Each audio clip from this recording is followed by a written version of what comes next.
ఇక్కడ ఉన్నటువంటి ప్రజలు, గౌరవ రాష్ట్ర ముఖ్యమంత్రి వర్యులు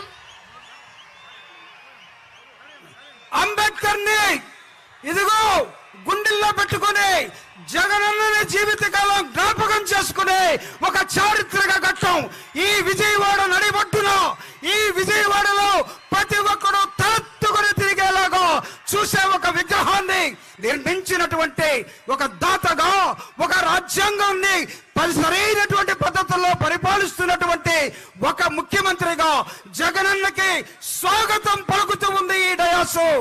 జగనన్న కోసం ఈ డయాస్ ఎదురు చూస్తూ ఉన్నది. లైట్ల మీద కింద దిగండి ప్లీజ్, లైట్ల మీద కింద దిగండి. నో దిగండి. ఇక్కడ జగనన్న ఆలోచన విధానం ఏమాత్రం ఎవరికి దూరంగా లేదు. జగనన్న ఆలోచన విధానం ఈ రాష్ట్రంలో పేదలకి, ఈ రాష్ట్రంలో దళితులకి, ఈ రాష్ట్రంలో అట్టడుగు వర్గాలుగా ఉన్నటువంటి ప్రతి కుటుంబానికి, ప్రతి కులానికి, ప్రతి ప్రాంతానికి గుండెలకు హత్తుకునేలాగా ఆయన పరిపాలన కొనసాగుతూ ఉన్నది. అంబేద్కర్ విగ్రహం అంటే ఈరోజు ప్రతి రాష్ట్రం కూడా ఇదిగో జగన్మోహన్ రెడ్డి గారు ఏ విధంగా నిర్మించాడో ఆ విధంగా మాత్రమే నిర్మించాలని చూసే ఒక సమయాన్ని జగన్మోహన్ రెడ్డి గారు ఇక్కడ ఇవ్వడం జరిగింది. నాకు తెలుసు రాష్ట్రం మొత్తం కొన్ని లక్షల విగ్రహాలుంటే ఆ కొన్ని లక్షల విగ్రహాలని పెట్టినప్పుడు, ఆ విగ్రహాలను చూసినప్పుడు, ఏప్రిల్ 14th వచ్చినప్పుడు మనలో ఒక విద్యుత్ ప్రవహిస్తూ ఉంటుంది. ఆ విద్యుత్తే ఒక జై భీమ్ అనే ఒక రణ నినాదంగా మారుతూ ఉంటుంది. ఆ విద్యుత్తుని అప్పుడప్పుడు ఆపాలని చూసే వాళ్ళకి, అప్పుడప్పుడు సరఫరా కాకుండా ఉంచాలని చూసే దుర్మార్గులకి ఒక హెచ్చరికగా జగన్మోహన్ రెడ్డి గారు ఇదిగో ఇక్కడ ఒక విగ్రహాన్ని, ఒక విద్యుత్ కేంద్రాన్ని, ఒక విద్యుత్ కేంద్రం ఏ విధంగా విద్యుత్ సరఫరా చేస్తుందో మన ప్రజలందరూ కూడా అలాంటి విద్యుత్ కేంద్రాన్ని ఈరోజు జగన్మోహన్ రెడ్డి గారు 125 అడుగుల ఎత్తైన విగ్రహంతో పాటు దానికి పెడెస్టల్ గా ఒక 81 మీటర్ల అడుగులు కలిపి 206 అడుగుల ఎత్తైనటువంటి విగ్రహాన్ని జగన్మోహన్ రెడ్డి గారు ముఖ్యమంత్రిగా, ఆనరబుల్ సీఎం ఈరోజు ఈ రాష్ట్రంలో మనందరికీ ఇవ్వటం జరిగింది.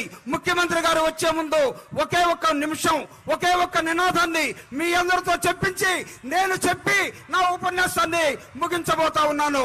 ఇక్కడ జరుగుతున్నది జగన్మోహన్ రెడ్డి గారికి, పెత్తందారులకి, ఈ రాష్ట్రంలో పేదవాళ్ల పక్షాన నిలబడినటువంటి జగన్మోహన్ రెడ్డి గారు ముఖ్యమంత్రిని ఒంటరి చేయాలని, ఆ ఒంటరి చేసి సమూహాలుగా ఈ ఫెడరల్స్ అంతా కూడా ఆయనతో యుద్ధం చేసి ఎన్నికల్లో ఓడించాలని పండుతున్న కుట్రకి ఇదిగో మేమంతా జగన్మోహన్ రెడ్డి గారి సైన్యంగా ఉన్నాం. అంబేద్కర్ వాదులందరూ కూడా జగనన్నని భుజాల మీద ఎత్తుకొని జై జగన్ అనే ఒక నినాదాన్ని ఇస్తాం. ఆ నినాదం మధ్య వీ శత్రువులందరూ కూడా కొట్టుకుపోయే విధానంలో ఉంటారని నేను ఈరోజు మీ ముందు ఒక ప్రార్థన, ఒక విన్నపం ఈ రెండింటిని చేస్తూ the modern Democrat doctor Babasaheb Ambedkar,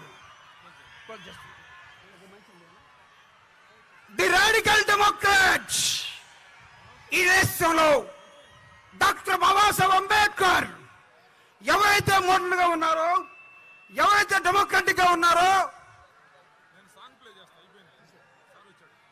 ఆ విగ్రహాన్ని క్లోజ్ చేస్తున్నాం. ఆ విగ్రహాన్ని ఈరోజు మనందరం ముందు ఆవిష్కరిస్తున్నట్టు